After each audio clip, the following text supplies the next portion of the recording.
Buen día, mi nombre es Laura Aguirre y en conjunto con mis compañeros José Miguel Echeverry, Mateo Moreno y Juan Camilo Hernández, estudiantes de Derecho de la Pontificia Universidad Javeriana Cali, vamos a desarrollar un caso propuesto en el área de la responsabilidad civil, propiamente la responsabilidad médica, por nuestro docente Alan del Río Vázquez. El caso es el siguiente.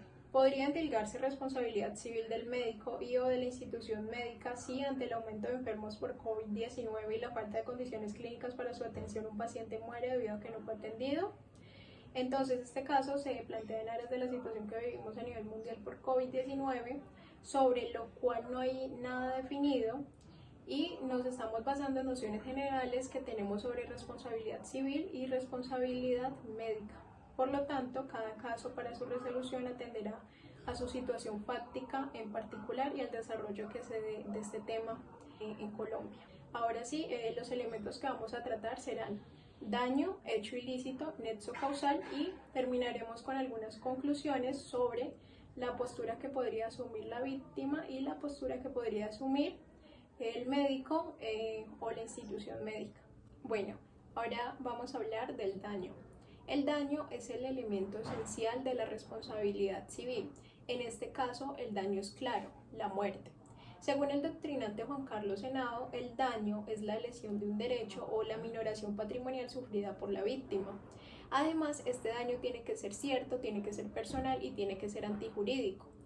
Es evidente que la muerte, este daño es claro, es claramente cierto, porque no se trata de un caso hipotético o eventual, lo tenemos ahora en este momento, se trata de un daño además consumado porque ya ocurrió esa lesión definitiva de ese derecho.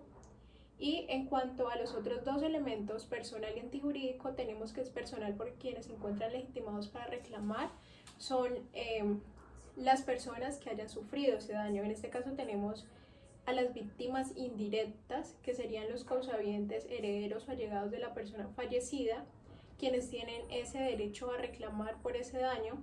Y en cuanto al tema de la antijuridicidad, tenemos que nadie está en el deber jurídico de soportar dicho daño. En este caso, pues la víctima directa pues no estaba en el deber jurídico de soportar ese daño, tampoco las víctimas indirectas. Para el caso, tenemos que hay que diferenciar daños de perjuicios. Los daños, pues como tal se mencionó, es esa lesión del derecho. Los perjuicios son la consecuencia derivada de dicho daño, pues en las personas que sufrieron ese daño.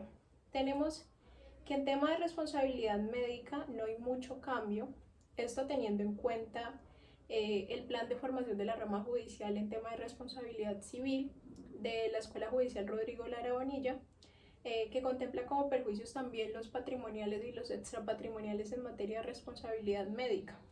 Entonces, tenemos que como perjuicios patrimoniales están daño emergente y lucro cesante. Como perjuicios extrapatrimoniales para el caso tenemos en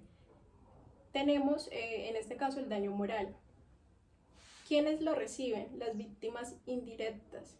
En este caso observamos que pues al tratarse de la muerte, estas víctimas indirectas son las legitimadas, puesto que en razón a ese daño indirecto que sufrieron, es decir, ese daño que ocurrió en la persona, en otra persona diferente de ellas, pero que de alguna forma también les afecta a ellas, como lo mencionan Miguel Martín Casals y Jordi Bot en su libro. Entonces, estas víctimas tienen ese derecho a reclamar por esos daños indirectos que sufrieron.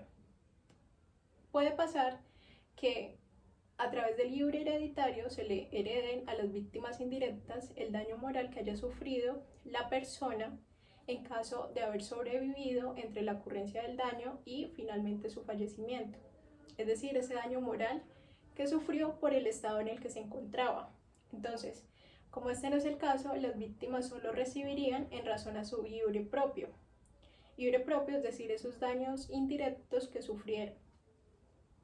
Para el caso, entonces tenemos que patrimoniales, daño emergente, todos los gastos médicos, gastos funerarios en los que hayan incurrido, lucro cesante, aquellas víctimas que dependían económicamente pues de todo esto bajo el supuesto de que se endilgue finalmente responsabilidad, pues ese lucro cesante, todas esas personas que dependían económicamente del fallecido, pues tendrán derecho a reclamar lo que dejarán de percibir en razón a ese daño que fue pues la muerte de ese individuo. Entonces, en materia de perjuicios extrapatrimoniales tenemos que tiene derecho al daño moral, a percibir una reparación en razón a ese daño moral por cuanto la congoja, la aflicción o el desasosiego que sufrieron a raíz de ese hecho lesivo, pues esto ya se trata de su esfera íntima.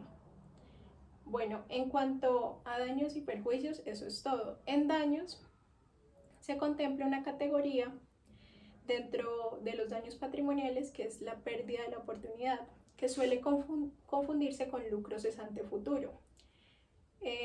Es importante hacer la diferencia, pues el lucro cesante futuro son los perjuicios, hace parte de los perjuicios no consolidados, es decir, la inferencia que hace el juez de lo que dejarán de percibir las víctimas a raíz del daño a futuro, o sea, después del fallo que emita.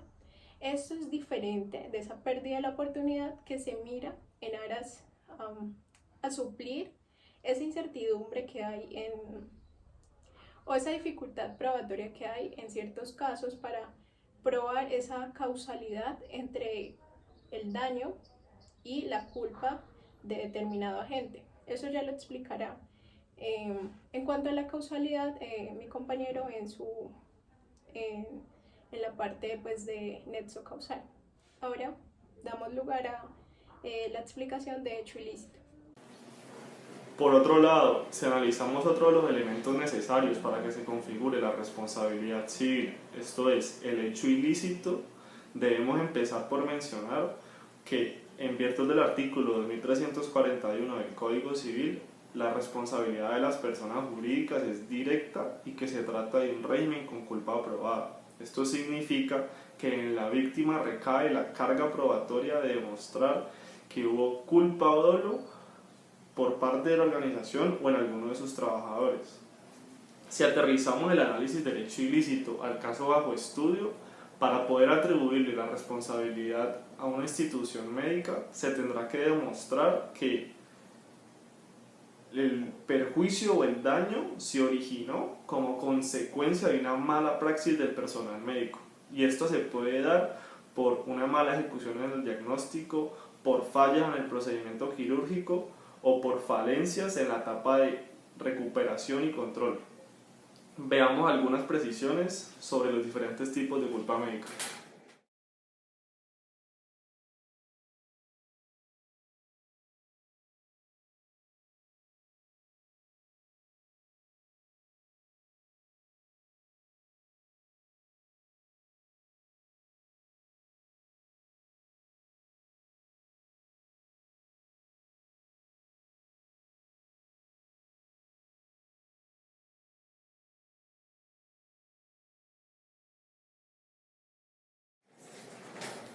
También puede haber responsabilidad por parte de la institución médica si se demuestra que hubo una falta de políticas de organización, de coordinación y de prevención. Recordemos que cuando el paciente entra en contacto con el sistema sanitario para el restablecimiento de su salud, él es atendido tanto por agentes administrativos, por paramédicos, médicos, especialistas y demás coordinadores que van a interactuar entre sí con el paciente y con su familia.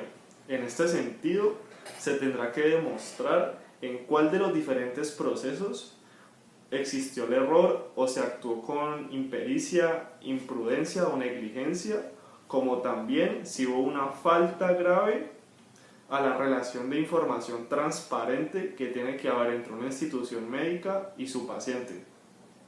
Por lo tanto, cuando nos referimos a la configuración de un hecho ilícito, se trata de la violación a los deberes de diligencia y cuidado por parte de la organización, como también puede suceder una inadecuada utilización de la ciencia y las técnicas médicas por parte del profesional de la salud.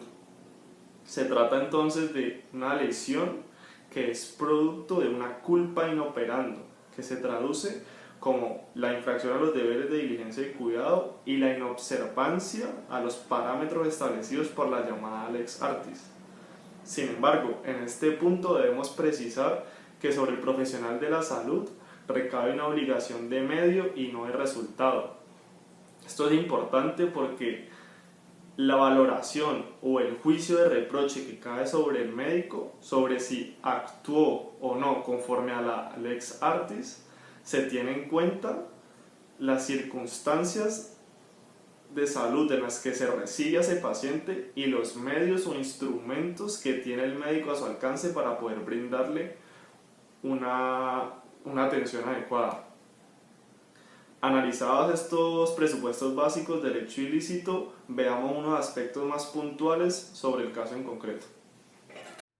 Para entrar a analizar el caso concreto, debemos analizar primeramente cómo debería ser el proceso de atención a los pacientes ante una imposibilidad por parte del hospital de atenderlos a todos.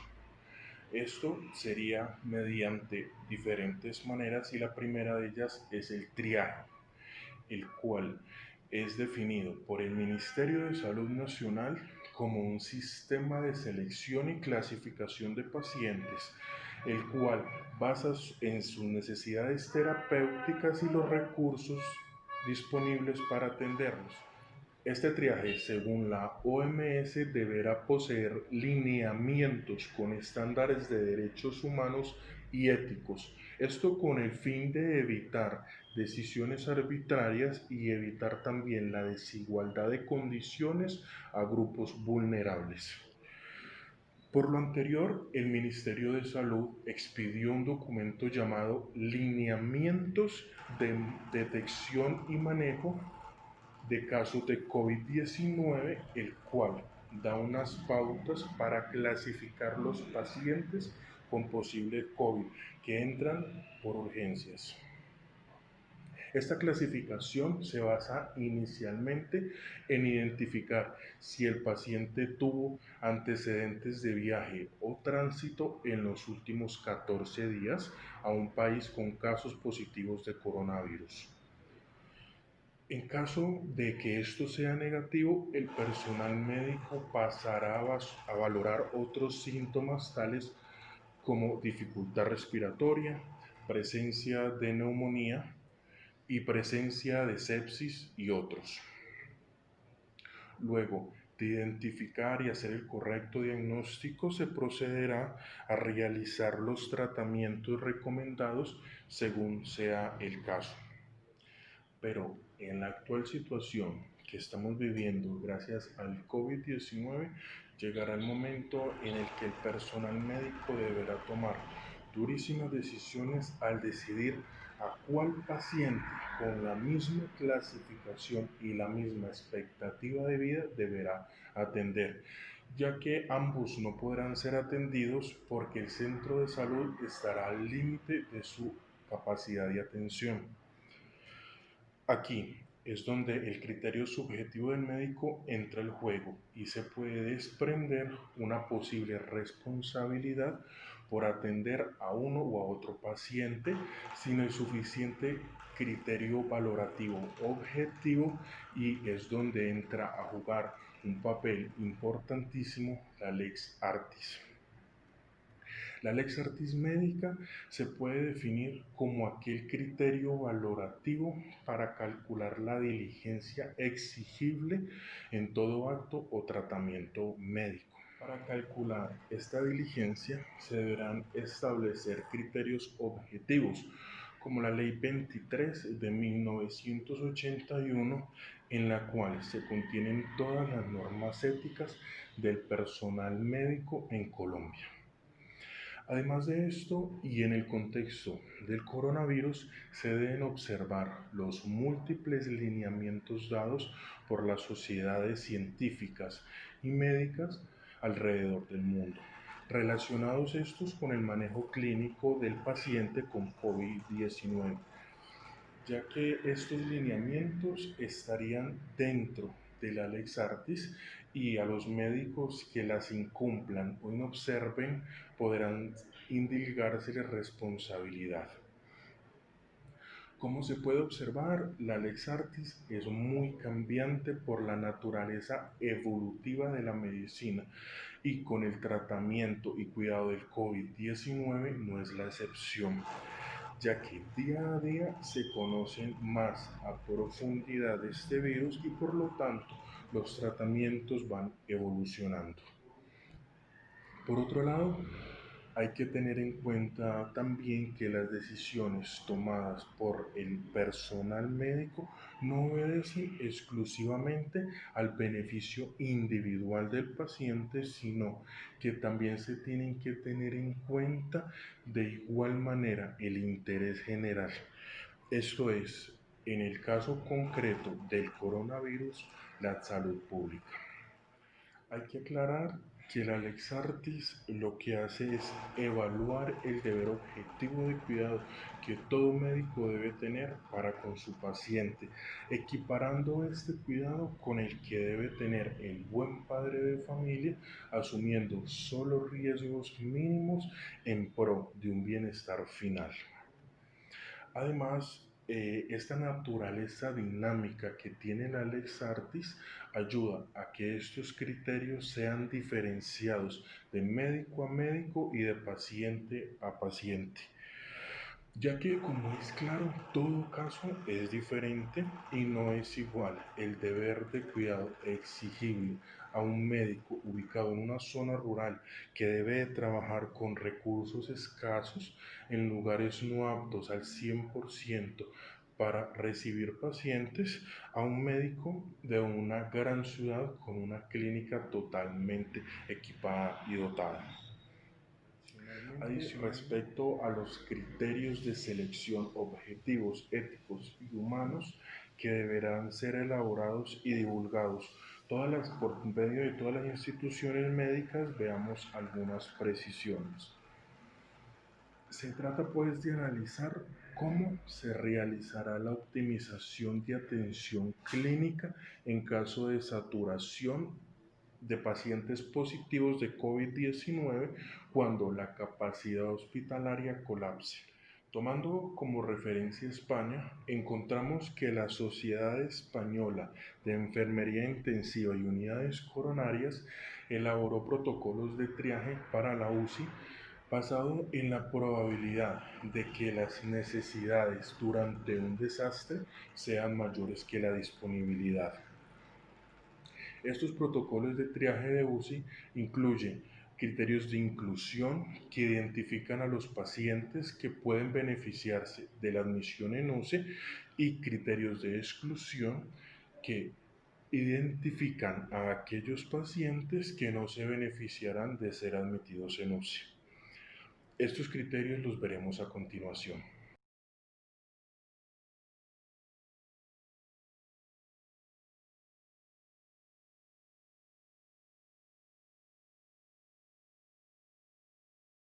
Ahora bien, como se dijo anteriormente, estos son criterios médicos de selección que se han usado en España. Por lo tanto, en Colombia las diferentes instituciones médicas estarán obligadas a elaborar y divulgar este tipo de procedimientos en el escenario de saturación del sistema de salud. Lo que nos interesa en este punto para poder imputar una responsabilidad patrimonial a las instituciones médicas es que efectivamente estos protocolos sean elaborados y respetados.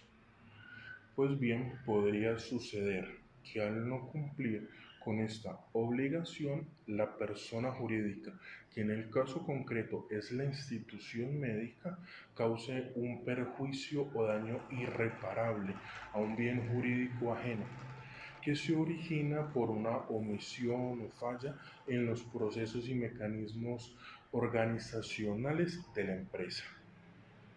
De esta manera se configura una culpa inoperando, que es jurídicamente reprochable por infringir los deberes objetivos de diligencia y cuidado.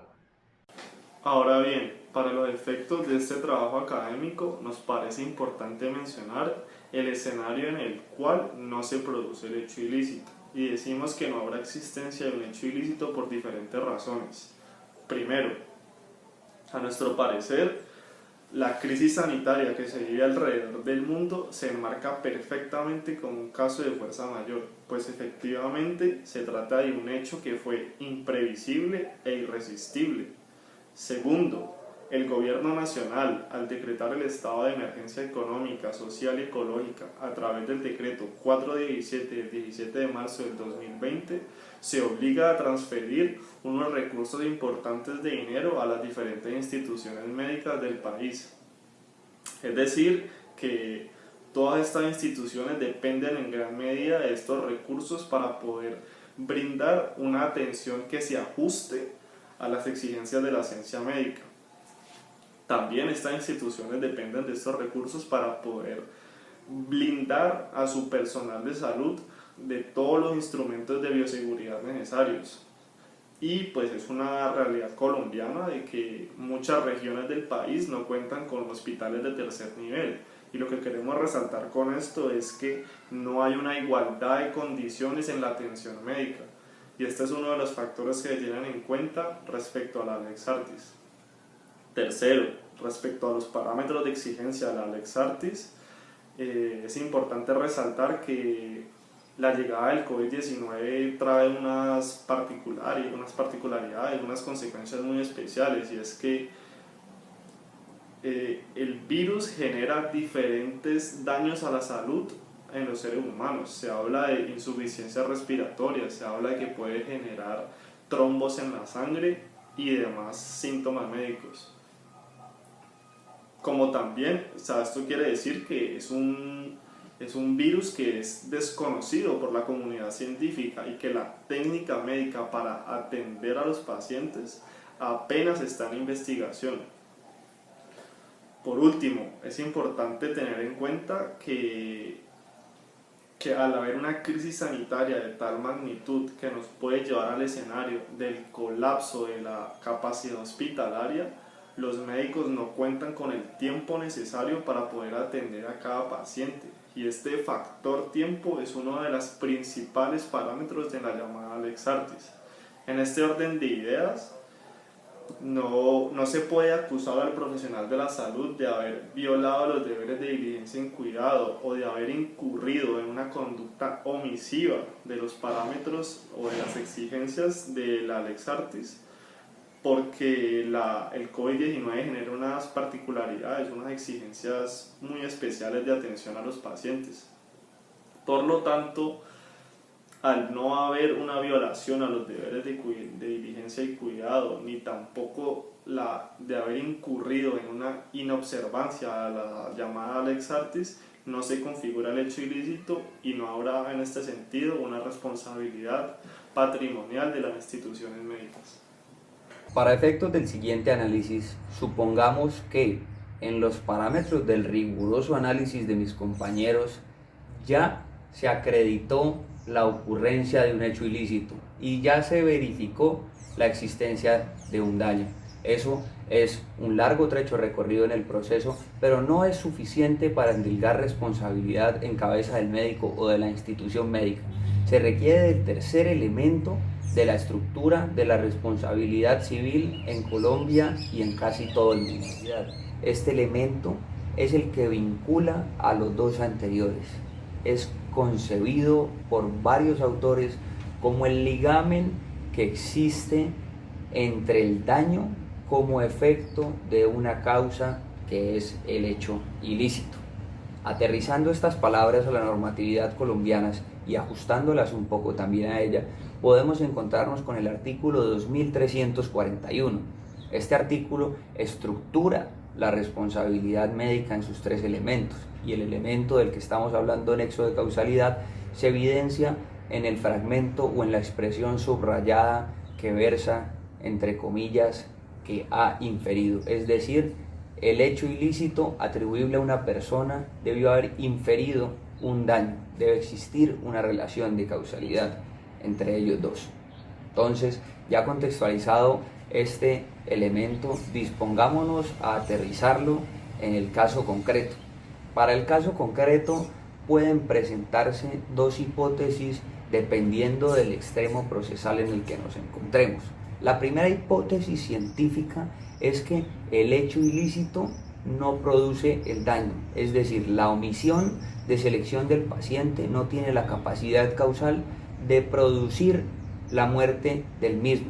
Esa hipótesis sería muy razonable y es lo más factible que la adopte la parte demandada.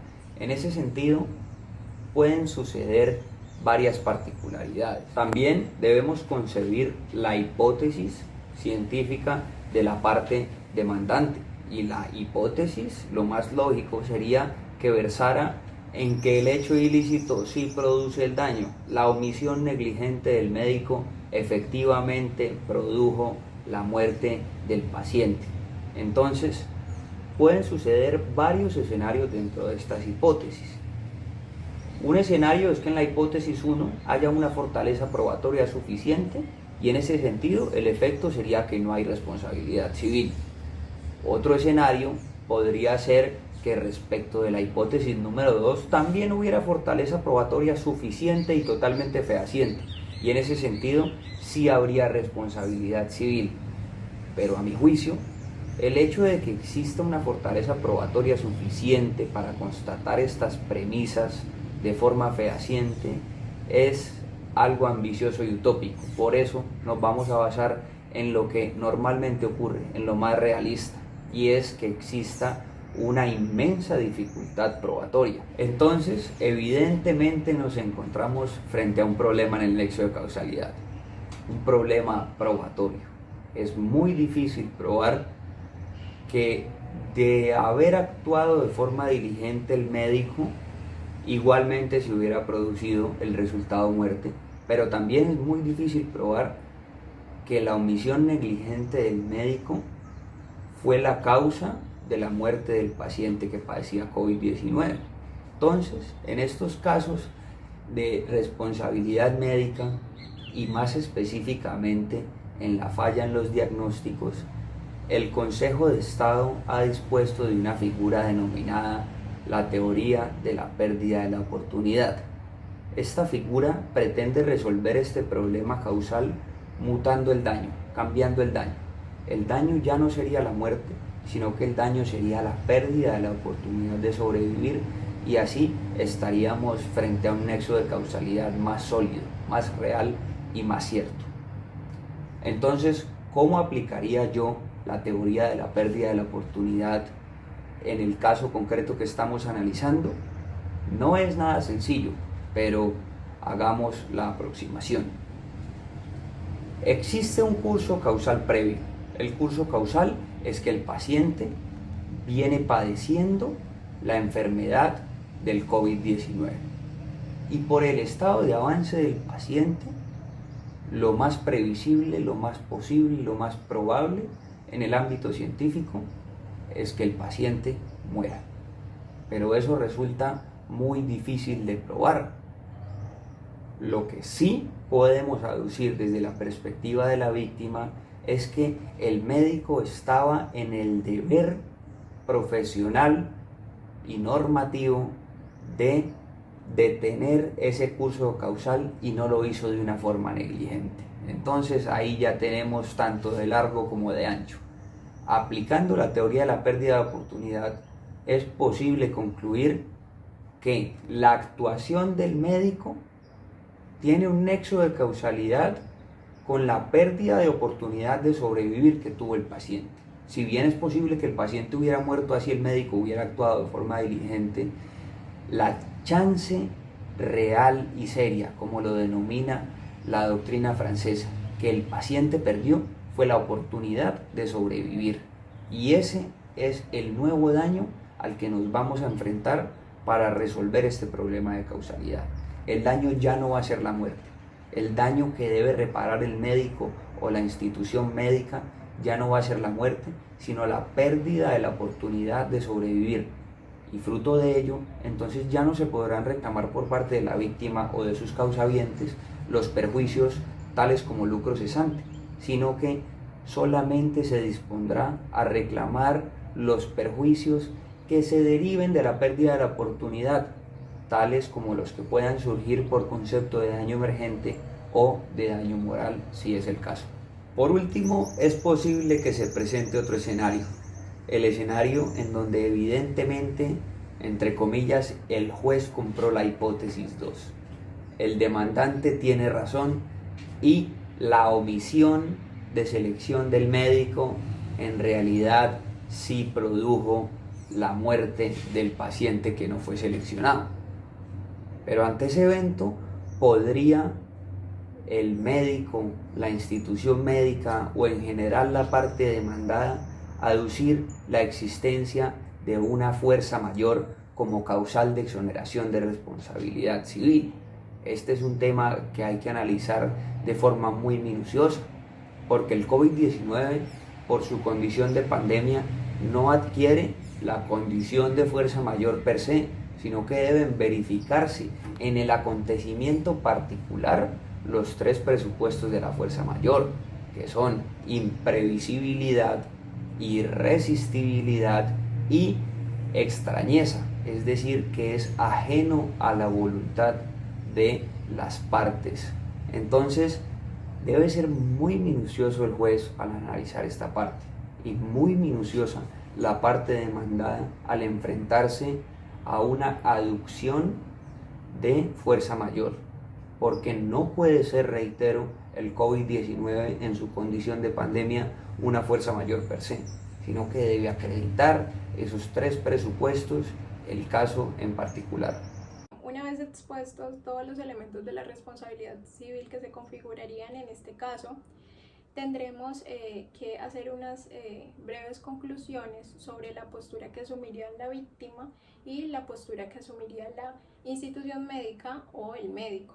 Entonces, desde la víctima le corresponde probar esa culpa, le corresponde probar esa negligencia, que de acuerdo con el artículo 167 del Código General del Proceso, pues esa carga de la prueba se dinamiza un poco y el juez pues distribuirá esa carga probatoria de acuerdo de la posibilidad que tienen las partes o de la facilidad que tienen las partes para aportar determinadas pruebas al proceso. Pero eso no quita el hecho de que pues la víctima tiene que probar esa negligencia, ese es su objetivo, probar esa negligencia, esa culpa, esa falta de pericia médica. En cuanto a la postura de la clínica o de la institución médica o del médico, ellos entonces tendrán que defender que actuaron con diligencia, actuaron con pericia, actuaron siguiendo todos los protocolos, siguiendo su lex artis, y aún así, por la situación de emergencia en la que estamos y dadas las condiciones clínicas en las que se encontraban, no dieron abasto para tratar a este paciente en particular que falleció, o se dieron otros presupuestos, como ya fueron explicados anteriormente por mi compañero, en nexo de causalidad. Entonces, la víctima tendría para este caso ciertas vías de acción, como son la acción de tutela y una demanda ante un juez civil para reclamar aquella reparación en virtud de ese daño acaecido. Bueno, eso es todo. Muchas gracias por su atención.